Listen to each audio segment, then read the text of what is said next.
Assalamualaikum warahmatullahi wabarakatuh. Kaum muslimin, saudara sebangsa dan setanah air, rahimakumullah. Harus diakui bahwa semakin tua negeri ini, semakin tua zaman itu mirip siklus manusia.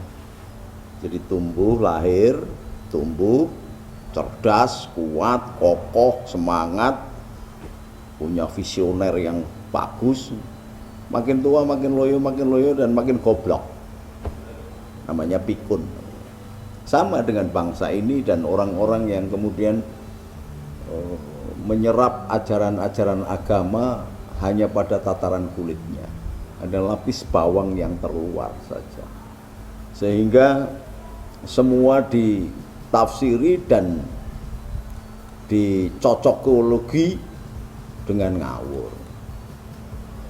Jadi seperti banyak orang yang ngomong ustadz-ustadz,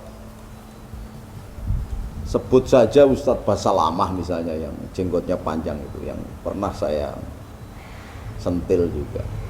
Ternyata memang dari sononya Ustadz Basalamah dan orang-orang Wahabi, Salafi, FPI, kemudian ada kelompok HTI.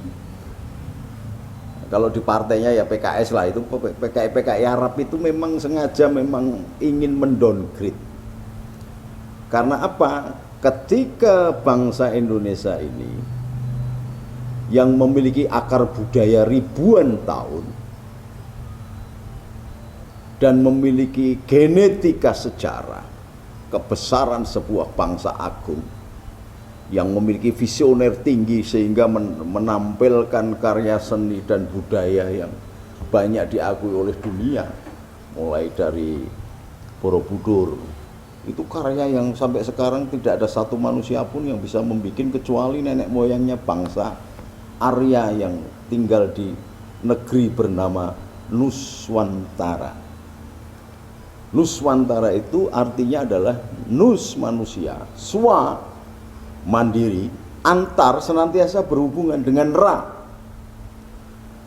Tuhannya, atau dulu dikenal dengan Dewa Matahari. Nah, oleh sebab itu di dalam perjanjian lama juga ada salah tafsir di kalangan saudara-saudara kita, teman-teman Kristen Katolik, bahwa yang dianggap yang mengerti kelahiran Yesus atau Iso atau Isa Al-Masih Al-Maud itu adalah orang-orang Majus yang berasal dari Parsi. Ini padahal enggak, karena ketiga raja dari timur itu, raja Majus itu membawa satu mur itu gaharu. Gaharu di dunia ini tidak ada kecuali hanya ada di Sumatera, Kalimantan, Jawa atau Papua. Membawa kapur barus, menyan, ini hanya ada di Jawa dan Sumatera. Membawa emas hanya ada di Papua, Maluku, Halmahera, dan Jawa. Di Iran tidak ada emas, tidak ada gaharu.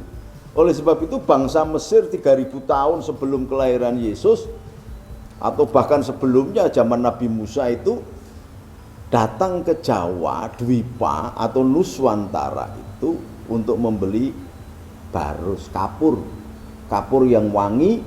Karena berasal dari barus, maka disebut kapur barus sebagai alat kelengkapan untuk melestarikan raja-raja mereka dalam bentuk mumi.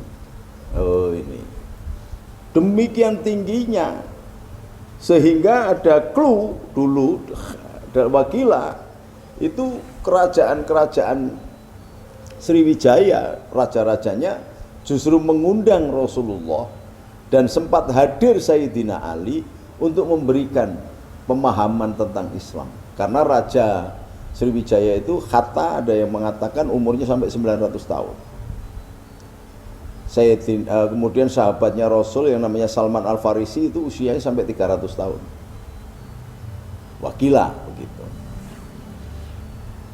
Karena apa? Karena pemahaman bangsa Nuswantara akan agama itu demikian tingginya ditempatkan di atas budaya dan bergerak di lingkaran sela-sela budaya. Lah apa Islam itu meninggalkan budaya? Tidak. Rasulullah pakai gamis kayak yang saya pakai begini, itu karena budaya Arab pakainya gamis. Artinya Rasulullah sendiri menggunakan budaya, dan itu sebuah keniscayaan bahwa seorang komunikator, seorang pembawa berita atau an-naba atau nabi, untuk menyampaikan dakwahnya dia harus paham dengan komunikannya atau audiennya. Dengan demikian, ketika dia sudah paham dengan akar budaya, bahasa, kebiasaan dari umat yang akan didakwahi, akan diintrodusirkan message-nya, akan nyambung. Tapi kalau komunikator sakarepe dhewe ngomong sakarepe dhewe, tidak mengenal budayanya, ya tidak mungkin bisa. Maka sejarahnya berbeda. Islam masuk ke Indonesia itu berbeda dengan Islam yang masuk ke negara-negara yang lain. Ini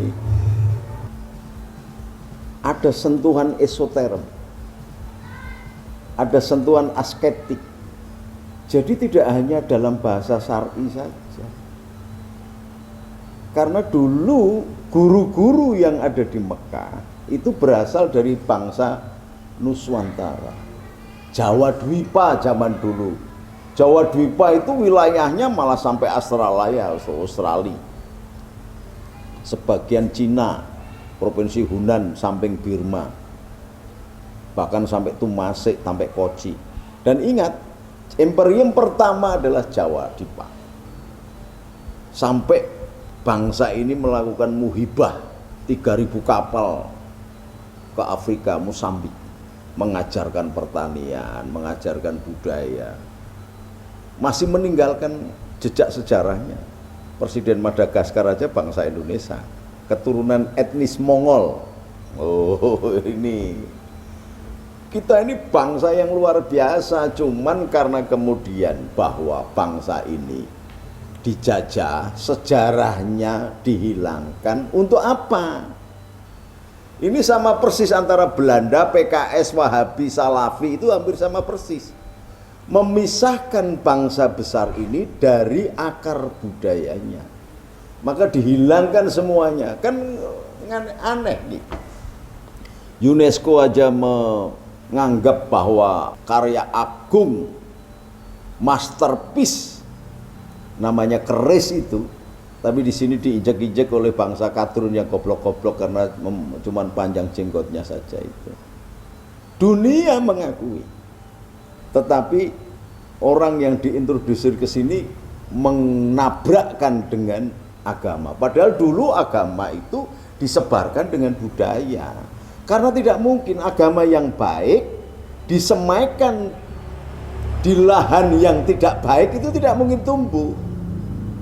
Nah, di Indonesia ini ketika Islam datang dari mana-mana, dipimpin oleh ulama-ulama besar, mulai dari Ceknya, Samarkand, India, Palestina, Irak, Iran, sampai dengan sebagian India belakang, sampai dengan bangsa Melayu dan bangsa Arab sendiri. Bangsa Arab itu, bangsa Yaman itu baru abad ke-18 masuk ke Indonesia. Sebelumnya tidak ada.